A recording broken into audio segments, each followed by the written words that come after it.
இன்று நாங்கள் பஞ்சராம கஷேத்திரத்தில் 2 கஷேத்திரங்களை தரிசித்தோம்.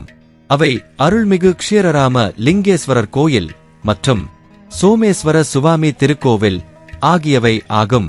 பஞ்சராம கஷேத்திரத்தில் முதலாவதாக அமராவதியில் உள்ள அமரலிங்கேஸ்வர சுவாமி தரிசித்தோம். அதனுடைய லிங்க் டிஸ்கிரிப்ஷனில் உள்ளது.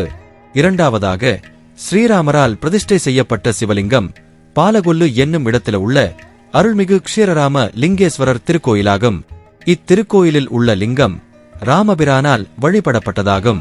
10ஆம் நூற்றாண்டில் ஸ்ரீவேலுபதி என்கிற மன்னரால் கட்டப்பட்ட கோயிலாக இது இருக்கிறது. இக்கோயில் அம்மனின் 51 சக்தி பீட கோயில்களில் ஒன்றான மாணிக்க பீட கோயில் ஆகும். 9 நிலைகளை கொண்ட 12 அடி ராஜகோபுரத்தை உடைய இந்த கோவில் இவ்வூரில் எங்கிருந்து பார்த்தாலும் தெரியும்படி மிக சிறப்பாக காட்சி தருகிறது. இங்கே பார்வதி சமேத பரமேஸ்வரரும், லட்சுமி சமேத ஜனார்த்தனரும், சரஸ்வதி சமேத பிரம்மதேவனும் ஆகிய 3 தெய்வங்களுக்கும் தனித்தனி சன்னதிகள் உள்ளன. பஞ்சராம கஷேத்திரத்தில் மூன்றாவதாக மேற்கு கோதாவரி மாவட்டம் பீமாவரத்தில் அமைந்துள்ள சோமேஸ்வர சுவாமி கோவில் சென்றோம். இதுவும் பஞ்சராம க்ஷேத்திரங்களில் ஒன்றாகும். மேலும் இந்த சோமேஸ்வர சுவாமி கோவில் சிவபெருமானுக்கு அர்ப்பணிக்கப்பட்டுள்ளது. இக்கோயிலில் ஒரு சிறப்பு உண்டு. அதாவது சந்திர அம்சத்திற்கு ஏற்ப சிவலிங்கம் நிறம் மாறும். பௌர்ணமி நாளில் சிவலிங்கம் வெள்ளை நிறத்திலும், அமாவாசை நாட்களில் கருப்பு நிறத்திலும் இருக்கும்.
எங்களுடன் பயணித்த ஆன்மீக பக்தி கொண்ட பக்தர் பஞ்சராம கஷேத்திர வரலாறை கூறினார்.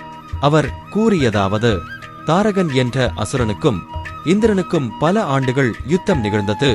அதில் பலம் பொருந்தியிருந்த தாரகாசுரனின் கையே ஓங்கியிருந்தது. தேவர்கள் பயந்து மகாவிஷ்ணுவிடம் முறையிட அவர் தாரகாசுரன் சிவபக்தன் ஆதலால் அவனை யாராலும் வெல்ல இயலாது என கூறினார்.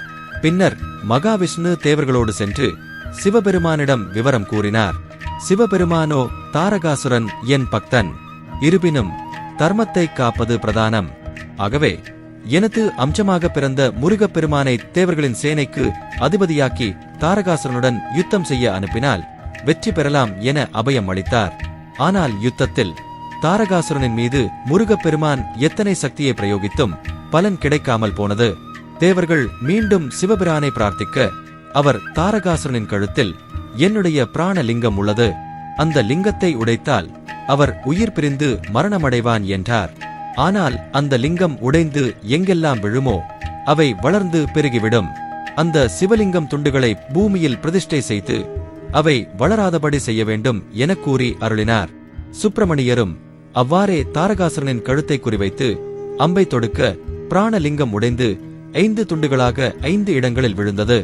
விழுந்த அந்த பிரதேசங்கள் பஞ்சாராமங்கள் என்ற பெயரில் சிவ கஷேத்திரங்களாக புகழ்பெற்று விளங்குகின்றன. முதல் துண்டு கிருஷ்ணா நதி தீரத்தில் விழுந்தது. இந்திரன் அந்த லிங்கத்தை பிரதிஷ்டை செய்ததால் அது அமராராமம் என்ற பெயர் பெற்றது. இரண்டாவது துண்டு சப்த கோதாவரி நதி தீர்த்தத்தில் தக்ஷாரம் என்ற ஊரில் விழுந்து பரமேஸ்வரனால் பிரதிஷ்டை செய்யப்பட்டது. இது தக்ஷாராமன் என்ற பெயர் பெற்றது. மூன்றாவது துண்டு சப்த கோதாவரி நதி தீரத்தில் சாமல்கோட்டா என்ற இடத்தில் விழுந்து குமாரசுவாமி பிரதிஷ்டை செய்ததால் இதற்கு குமாரா ராமாம் என்று பெயர். நான்காவது துண்டு வசிஷ்ட கோதாவரி நதி தீரத்தில் பீமாவரம் என்னும் இடத்தில் விழுந்து சந்திரன் பிரதிஷ்டை செய்ததால் இது சோமாராமம் என்று அழைக்கப்படுகிறது. ஐந்தாவது பாகம் வசிஷ்டர் கோதாவரி நதி தீரத்தில் உள்ள க்ஷீரபுரி என்ற இடத்தில் விழுந்தது. இதனை ஸ்ரீராமர் பிரதிஷ்டை செய்ததால் இது க்ஷீரராம லிங்கேஸ்வரர் என்று பெயர் பெற்றது.